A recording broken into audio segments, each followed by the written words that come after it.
Seguinte, gente. O Renan Filho, ele foi lá na Globo News conversar com o pessoal e tal. Falar sobre a pasta dele, puxou um pouco o assunto de eleição. E aí o Merval tentou dar aquela encurralada nele. O Bandeira traz o corte aqui pra gente, a gente vai conferir. Mas antes eu peço que você se inscreva nesse canal, por favor.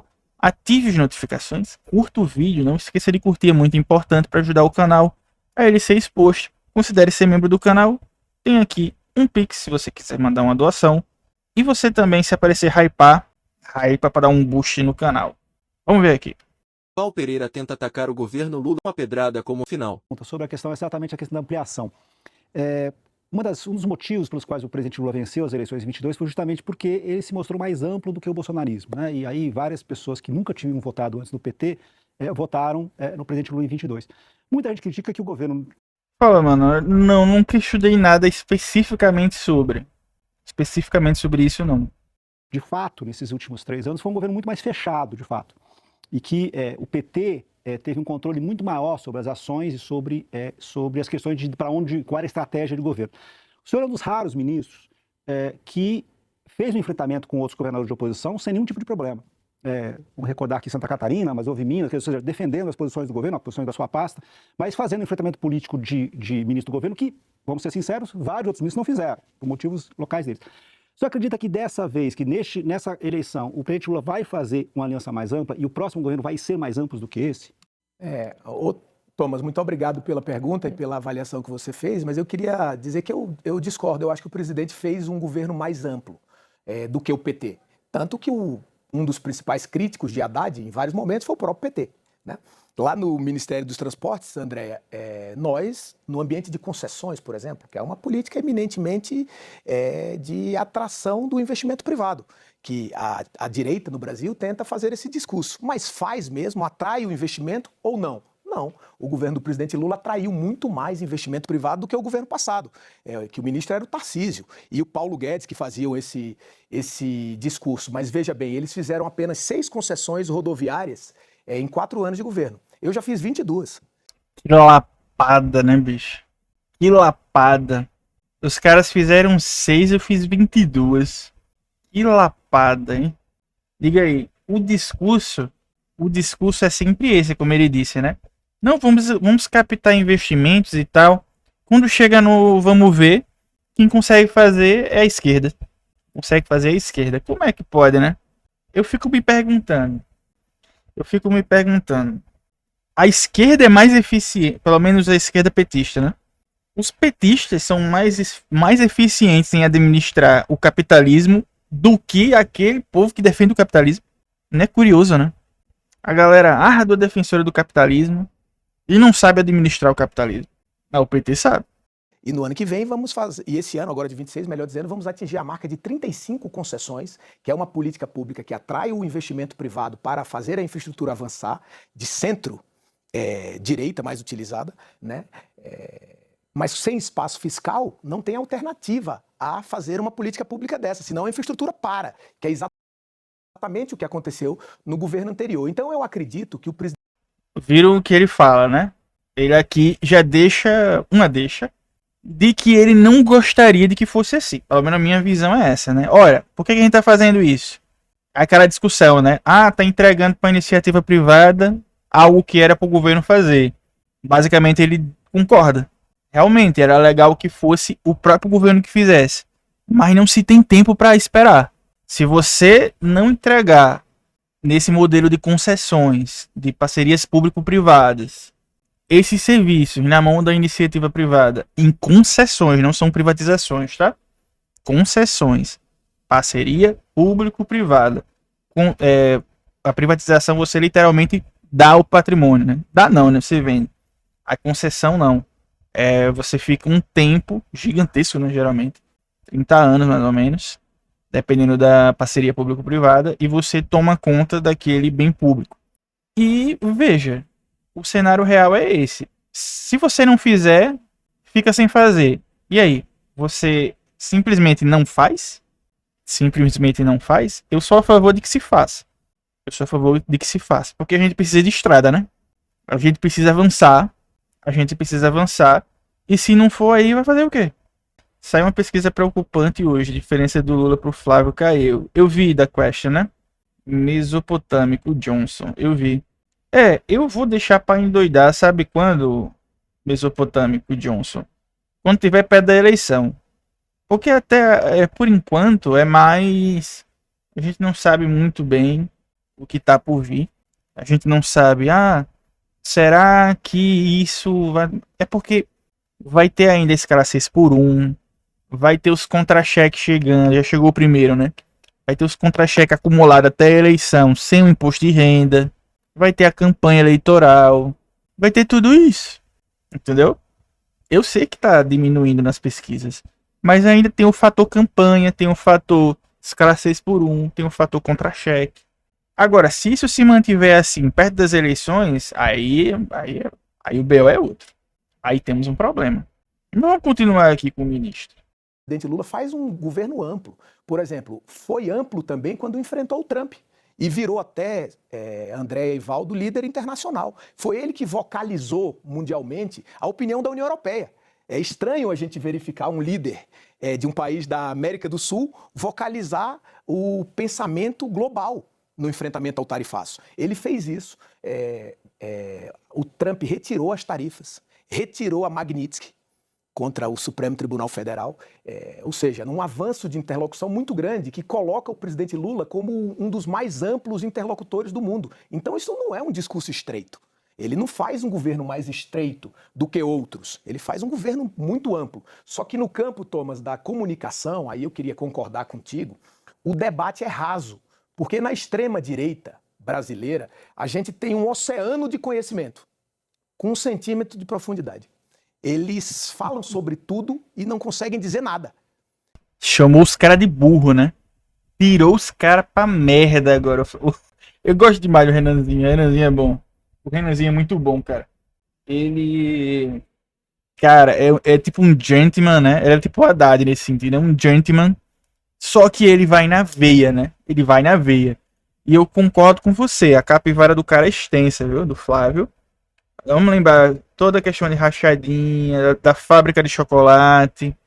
Não se esqueçam, né? Da milícia, do Queiroz. Não se esqueça que na campanha o Lula vai explorar tudo isso, tá? O Sidônio vai explorar tudo isso. Sidônio provavelmente vai deixar de ser ministro para trabalhar na campanha, né? Entendeu? Não se esqueçam disso. A capivara vai ser explorada incessantemente. Não tenho nem dúvida. Eu não tenho nem dúvida. Porque há uma dificuldade muito grande. Então, o que é mais eficiente da parte deles é confundir o debate. Então, quando eu fiz esse debate com o Jorginho, governador de Santa Catarina, é porque eu disse às pessoas de lá que o Jorginho discute cota, que é lei federal, na Assembleia Legislativa, só para confundir. Nem é competência do Poder Legislativo local discutir cota. Isso é competência do Congresso Nacional. Por que ele faz isso?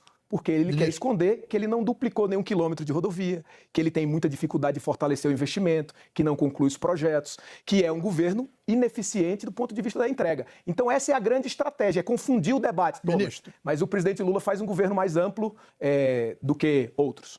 Ministro Merval Pereira, aqui do Rio, o senhor falou de programa de governo. O Lula, em 2022, claramente não tinha programa de governo anunciado. Ele tinha uma ideia, um conceito de união nacional contra o bolsonarismo, mas programa de governo não tinha. Como é que o PMDB já teve um programa de governo que foi o do presidente Temer, na transição da Dilma para o Temer? O PMDB está preparando algum tipo de programa, de proposta para aderir ao Lula? O projeto da eleição passada do presidente Lula, ele era um projeto para, entre aspas, reconstruir o próprio país, porque o Brasil tinha virado, um pária internacional. Cara, qual é a logo do governo? Deixa eu mostrar aqui para vocês. Vamos lembrar qual é a logo? Vocês lembram? Não. União e Reconstrução, gente. União e Reconstrução. Vamos lembrar? União e Reconstrução. Não é à toa esse nome. Porque literalmente o Bolsonaro deixou o país destroçado, pô. E as contas públicas também. Deixou uma bomba fiscal pro Lula, né? Com aquele calote dos precatórios. fez uma maquiagem nas contas públicas para parecer que ele estava saindo por cima, com os precatórios e vendendo a Eletrobras, né? Porque virou caixa. Deixou uma bomba. O Brasil tinha enfrentado a pandemia na contramão do mundo. O Brasil tinha vivido um período demagógico no ano da eleição, em que o próprio Paulo Guedes, que era considerado por nós economistas um liberal clássico, ele tinha furado o teto todos os anos. E ele sequer cumpriu as metas de inflação, que ele certamente perseguiu como ministro, diferentemente de agora, que nós estamos com indicadores, a gente pode até tratar disso, totalmente diferentes. Então, o projeto de país do presidente Lula era não permitir no país um golpe, que era defendido em praça pública, com cartazes. Aliás, no 7 de setembro daquele ano eleitoral, André, aqui em Brasília, tinha um monte de gente na praça ali dos Três Poderes, e o pedido principal, entre vários que existiam, era esse.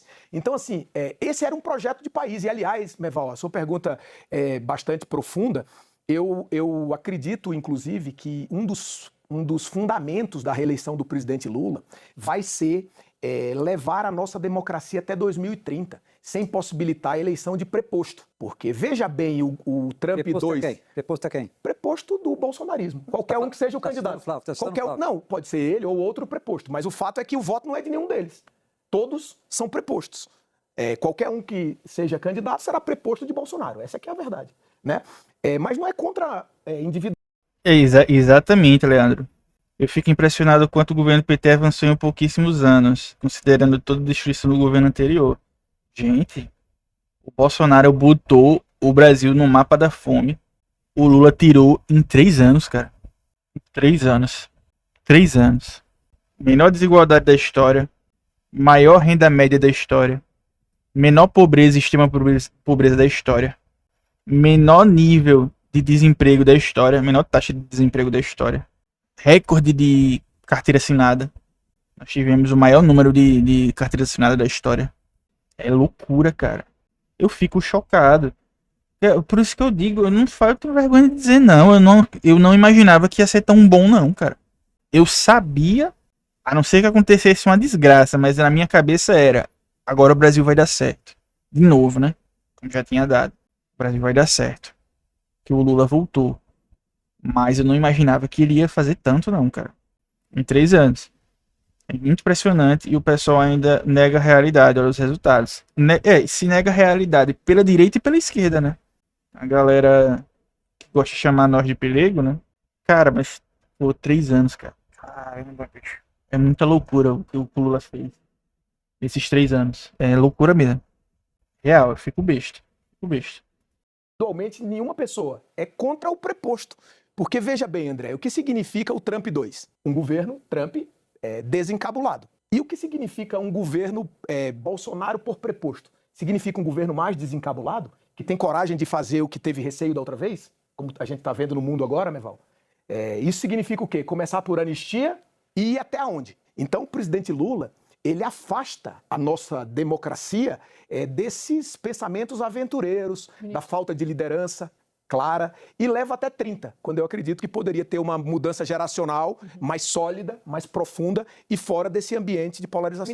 Olha só, vou falar algo aqui que eu acho que pode acontecer no futuro. Renan Filho, esse cidadão que estava falando aí, um dia será presidente do Brasil. Escutem o que eu estou dizendo. Renan Filho, um dia será presidente do Brasil. Ele tem... Vocês podem não tá ligado, não saber, mas esse cara, ele é muito bem articulado. Muito bem articulado. Ele é tão bem articulado que chegou no Ministério do Transporte, né? Uma pasta muito importante. Chegou no Ministério do Transporte. Ele pode ser a virada de chave geracional que ele tá propondo aí. Ele pode ser. Esse cara vai virar presidente do país um dia. Escuta o que eu tô dizendo.